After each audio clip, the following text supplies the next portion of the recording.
ನಮಸ್ಕಾರ ಸ್ನೇಹಿತರೆ.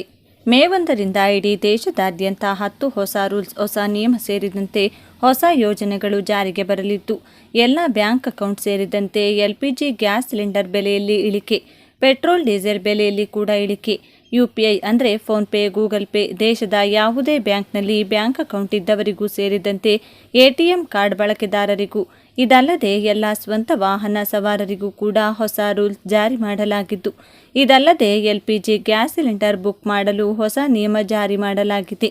ಮೇ 1ರಿಂದ ರಾಜ್ಯದಲ್ಲಿ, ದೇಶದಲ್ಲಿ ಏನೆಲ್ಲ ಬದಲಾವಣೆಗಳಾಗಲಿವೆ ಎಂಬುದರ ಕುರಿತು ಕಂಪ್ಲೀಟ್ ಡೀಟೇಲ್ಸ್ ಈ ವಿಡಿಯೋದಲ್ಲಿ ತಿಳಿಸಿಕೊಟ್ಟಿದ್ದೇವೆ. ಬನ್ನಿ ಕಂಪ್ಲೀಟ್ ಆಗಿ ನೋಡೋಣ. 1 ಮೇ 2025ರಿಂದ ಎಲ್ಲ ಬ್ಯಾಂಕ್ ಅಕೌಂಟ್ ಬಳಕೆದಾರರಿಗೆ ತೆರಿಗೆ ವಲಯ LPG ಗ್ಯಾಸ್ ಸಿಲಿಂಡರ್ನ ಬುಕ್ಕಿಂಗ್ ಸೇರಿದಂತೆ LPG ಬೆಲೆಯಲ್ಲಿ ಇಳಿಕೆ ಸೇರಿದಂತೆ ಪೆಟ್ರೋಲ್ ಡೀಸೆಲ್ ಬೆಲೆ ಇಳಿಕೆ, ATM ವಹಿವಾಟುಗಳು, GST ನಿಯಮಗಳು, ATM ಶುಲ್ಕಗಳು ಹೊಸ ನಿಯಮ ಜಾರಿ ಮಾಡಲಾಗಿದ್ದು, ಇದೇ ಮೇ ತಿಂಗಳಿನಿಂದ ATM ವಹಿವಾಟು ಶುಲ್ಕಗಳಲ್ಲಿ ದೊಡ್ಡ ಬದಲಾವಣೆಯಾಗಿದೆ. ಉಚಿತ ಮಿತಿಯ ನಂತರ ಪ್ರತಿ ಹೆಚ್ಚುವರಿ ವಹಿವಾಟಿಗೆ ₹23. ಇದರ ಜೊತೆಗೆ GST ವೆಚ್ಚವನ್ನು ಪಾವತಿ ಮಾಡಬೇಕಾಗುತ್ತದೆ. ಈ ಮೊದಲು ₹21 ಇತ್ತು, ಇದೀಗ ಅದನ್ನು ₹23 ಜೊತೆಗೆ GST ಕೂಡ ಸೇರ್ಪಡೆ ಮಾಡಲಾಗಿದೆ. ಇನ್ನು ಬ್ಯಾಂಕಿಂಗ್ ವಲಯಕ್ಕೆ ಸಂಬಂಧಪಡುವಂತೆ ಮತ್ತೊಂದು ಹೊಸ ನಿಯಮ ಜಾರಿಗೆ ಮಾಡಲಾಗಿದ್ದು, ಮೇ 1ರಿಂದ UPIನಲ್ಲಿರುವಂತೆ ಬ್ಯಾಂಕ್ ಖಾತೆ ಸಂಖ್ಯೆಯನ್ನು ನಮೂದಿಸಿದಾಗ ಖಾತೆದಾರರ ಹೆಸರನ್ನು ಸಹ ದೃಢೀಕರಿಸಲಾಗುತ್ತದೆ. ಈ ಸೌಲಭ್ಯವನ್ನು ಇದೀಗ RTGS ಮತ್ತು ನೆಫ್ಟ್ ವಹಿವಾಟುಗಳಲ್ಲಿಯೂ ಕೂಡ ಸಿಗುವಂತೆ ಎಲ್ಲ ಬ್ಯಾಂಕಿಂಗ್ ವಲಯಗಳಲ್ಲಿ RBI ಶೀಘ್ರದಲ್ಲೇ ಜಾರಿಗೆ ಮಾಡುತ್ತಿದೆ. ಇದರಿಂದಾಗಿ ತಪ್ಪು ಖಾತೆಗೆ ಹಣ ವರ್ಗಾವಣೆಯಾಗುವುದನ್ನು ತಪ್ಪಿಸಿಕೊಳ್ಳಬಹುದು. GST ನಿಯಮಗಳಲ್ಲಿ ಹೊಸ ರೂಲ್ಸ್ ಜಾರಿ ಮಾಡಲಾಗಿದ್ದು, ಇದೇ ತಿಂಗಳಿನಿಂದ GST ಪೋರ್ಟಲ್ನಲ್ಲಿ ಬಹು ಅಂಶ ದೃಢೀಕರಣ MFA ಕಡ್ಡಾಯವಾಗಿ ಮಾಡಲಾಗಿದ್ದು, ಈಗ ಲಾಗಿನ್ ಆಗಲು OTPಯನ್ನು ಕಡ್ಡಾಯವಾಗಿ ಮಾಡಲಾಗಿದೆ. ಎಲ್ಲ GST ಬಳಕೆದಾರರು ಮೊಬೈಲ್ ಸಂಖ್ಯೆಯನ್ನು ನವೀಕರಿಸಿಕೊಳ್ಳಿ ಎಂದು ಸೂಚಿಸಲಾಗಿದೆ. ಇನ್ಮುಂದೆ GST ಪೋರ್ಟಲಲ್ಲಿ ಲಾಗಿನ್ ಮಾಡುವ ವೇಳೆಯಲ್ಲಿ OTPಯನ್ನು ಕಡ್ಡಾಯವಾಗಿ ಮಾಡಲಾಗಿದೆ ಎಂದು ಅಧಿಕೃತವಾಗಿ ಮಾಹಿತಿಯನ್ನು ಇದೀಗ ಮತ್ತೊಮ್ಮೆ ಕೇಂದ್ರ ಸರ್ಕಾರ ಬಿಡುಗಡೆ ಮಾಡಿದೆ. ಪ್ರಾದೇಶಿಕ ಗ್ರಾಮೀಣ ಬ್ಯಾಂಕ್ ವಿಲೀನ. ಮೇ 1, 2025ರಿಂದ 11 ರಾಜ್ಯಗಳಲ್ಲಿರುವ 15 RRBಗಳನ್ನು ವಿಲೀನಗೊಳಿಸಲಾಗುತ್ತದೆ. ಇದು ಒಟ್ಟು RRBಗಳ ಸಂಖ್ಯೆಯನ್ನು 43ರಿಂದ 28ಕ್ಕೆ ಇಳಿಸುತ್ತದೆ. ಇದು ಬ್ಯಾಂಕಿಂಗ್ ಸೇವೆಗಳನ್ನು ಹೆಚ್ಚು ಬಲಿಷ್ಠ ಮತ್ತು ಏಕರೂಪಗೊಳಿಸುತ್ತದೆ. ವಾಹನ ಸವಾರರಿಗೆ ಹೊಸ ರೂಲ್ಸ್ ಇದೀಗ ಜಾರಿಗೆ ಮಾಡಲಾಗಿದ್ದು, ಇಡೀ ನಮ್ಮ ರಾಜ್ಯಾದ್ಯಂತ ಸುಗಮ ಸಂಚಾರಕ್ಕಾಗಿ ಪೊಲೀಸರು ಹೊಸ ಸಂಚಾರಿ ನಿಯಮಗಳನ್ನು ಆಗಾಗ ಪ್ರತಿ ತಿಂಗಳಿಗೆ ರೂಪಿಸುತ್ತಿದ್ದಾರೆ.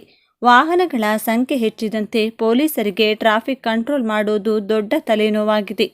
ಈ ಮಧ್ಯೆ ಸಂಚಾರಿ ನಿಯಮಗಳ ಉಲ್ಲಂಘಿಸುವವರ ಅಬ್ಬರ ಹೆಚ್ಚಾಗಿದ್ದು, ಹೀಗಾಗಿ ಹೊಸ ಕಾನೂನು ಜಾರಿಗೆ ಮಾಡಲಾಗಿದ್ದು, ಟ್ರಾಫಿಕ್ ರೂಲ್ಸ್ ಅಡಿಯಲ್ಲಿ ಇನ್ಮುಂದೆ ಅಪಘಾತಗಳನ್ನು ತಡೆಗಟ್ಟಲು ರಸ್ತೆಗಳಲ್ಲಿ ಸ್ಪೀಡ್ಗಳನ್ನು ಅಳವಡಿಸಲಾಗುತ್ತಿದ್ದು, ಈ ನಿಯಮಗಳನ್ನು ಉಲ್ಲಂಘಿಸಿದವರಿಗೆ ದಂಡದ ಜೊತೆಗೆ ಜೈಲು ಶಿಕ್ಷೆ ವಿಧಿಸಲಾಗುತ್ತಿದೆ ಎಂದು ಅಧಿಕೃತವಾಗಿ ಇದೀಗ ರಾಜ್ಯ ಸಂಚಾರಿ ನಿಗಮವು ಮಾಹಿತಿಯನ್ನು ಪ್ರಕಟಿಸಿದೆ. ಎಲ್ಲ LPG ಗ್ಯಾಸ್ ಸಿಲಿಂಡರ್ ಬಳಕೆದಾರರಿಗೆ ಬಂತು ಬಂಪರ್ ಗುಡ್ ನ್ಯೂಸ್.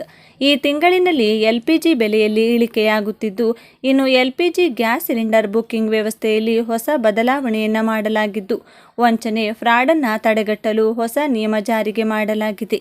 ಹೊಸ ನಿಯಮದ ಪ್ರಕಾರ ಕಡ್ಡಾಯವಾಗಿ EKYC ಮತ್ತು OTP ಪರಿಶೀಲನೆ ಮತ್ತು ಸಬ್ಸಿಡಿ ಒದಗಿಸುವುದರ ಕುರಿತು ದೊಡ್ಡ ಬದಲಾವಣೆ ಮಾಡಲಾಗಿದೆ.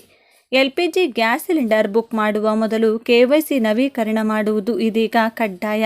ಇದಕ್ಕಾಗಿ ನೀವು ನಿಮ್ಮ ಆಧಾರ್ ಕಾರ್ಡನ್ನು ಗ್ಯಾಸ್ ಏಜೆನ್ಸಿದಾರರ ಅಂದರೆ ನೀವು ಯಾವ ಕಂಪನಿಯ ಗ್ಯಾಸನ್ನು ಹೊಂದಿದ್ದೀರಿ ಅವರೊಂದಿಗೆ ನಿಮ್ಮ ಆಧಾರ್ ಕಾರ್ಡನ್ನು ಲಿಂಕ್ ಮಾಡಬೇಕಾಗುತ್ತದೆ.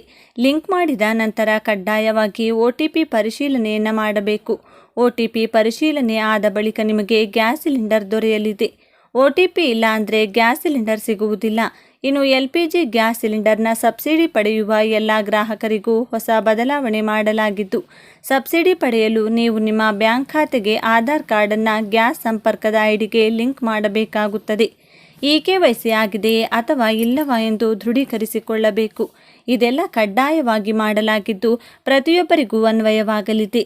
EPFO employees provident fund organisation ಅಡಿಯಲ್ಲಿ ಹೊಸ ಒಂದು ನಿಯಮವನ್ನು ಜಾರಿಗೆ ಮಾಡಲಾಗಿದ್ದು, ಇದೀಗ ಗುಡ್ ನ್ಯೂಸ್ ಅಂತಾನೆ ಹೇಳ್ಬೋದು. PF ಮೊತ್ತದ ವರ್ಗಾವಣೆ ಇನ್ನಷ್ಟು ಸರಳವನ್ನಾಗಿಸಲು ಇದೀಗ EPFO ದೊಡ್ಡ ಹೆಜ್ಜೆಯನ್ನು ಮುಂದಿಟ್ಟಿದ್ದು, ಉದ್ಯೋಗಿಗಳ ಭವಿಷ್ಯ ನಿಧಿ ಪಿಎಫ್ ಖಾತೆ ವರ್ಗಾವಣೆಗೆ ಸಂಬಂಧಿಸಿದಂತೆ ಇದೀಗ ಹೊಸ ನಿಯಮದ ಅಡಿಯಲ್ಲಿ ಉದ್ಯೋಗ ಬದಲಿಸುವಾಗ ಉದ್ಯೋಗಿಯ ಪಿಎಫ್ ಪ್ರಾವಿಡೆಂಟ್ ಫಂಡ್ ಖಾತೆಯ ವರ್ಗಾವಣೆಗಾಗಿ ಮುಂಚಿನ ವ್ಯವಸ್ಥೆಯ ಅನುಮೋದನೆಯ ಅಗತ್ಯವಿಲ್ಲ ಎಂದು ಕೇಂದ್ರ ಕಾರ್ಮಿಕ ಮತ್ತು ಉದ್ಯೋಗ ಸಚಿವಾಲಯವು ಪ್ರಕಟಣೆಯಲ್ಲಿ ತಿಳಿಸಿದೆ. ನೀವು ಸುಲಭವಾಗಿ ಉದ್ಯೋಗ ಬಿಟ್ಟ ಬಳಿಕ ನಿಮ್ಮ ಹಣವನ್ನು ವಿತ್ಡ್ರಾಲ್ ಮಾಡಿಕೊಳ್ಳಬಹುದು.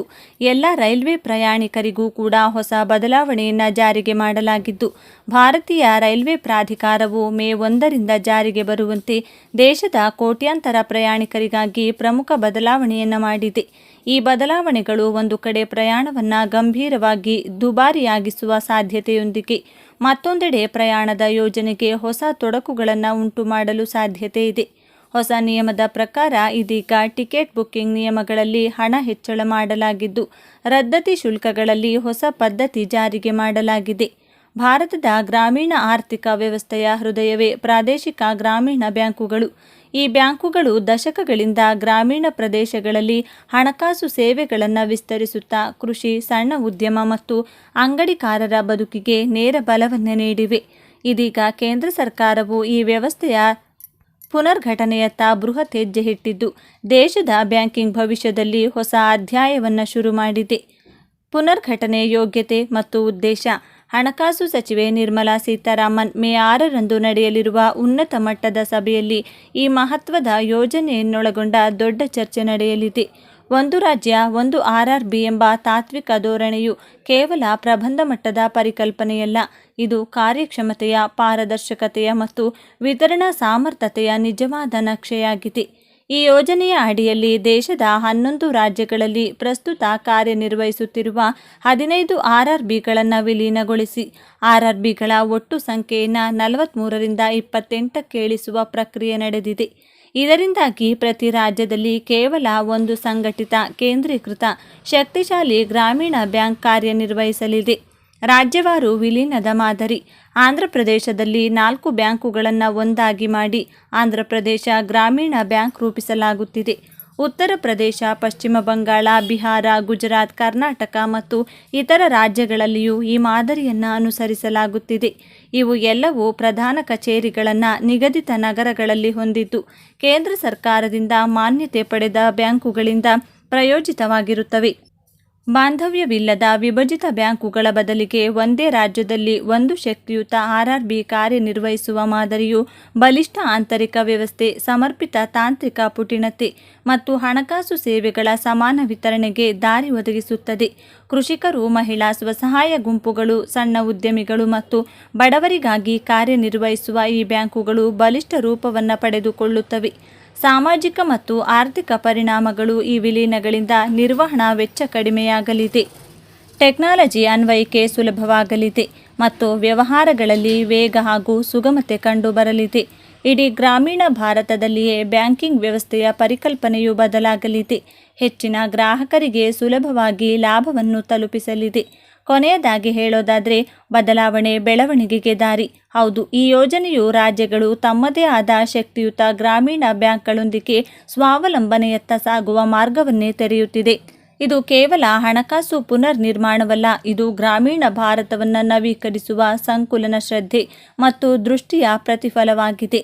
ಒಂದು ರಾಜ್ಯ ಒಂದು RRB ಎಂಬ ತತ್ವವು ಗ್ರಾಮೀಣ ಭಾರತದ ಆರ್ಥಿಕ ಪುನರುತ್ಥಾನದ ಪ್ರಮುಖ ದಾರಿದೀಪವಾಗಲಿದೆ.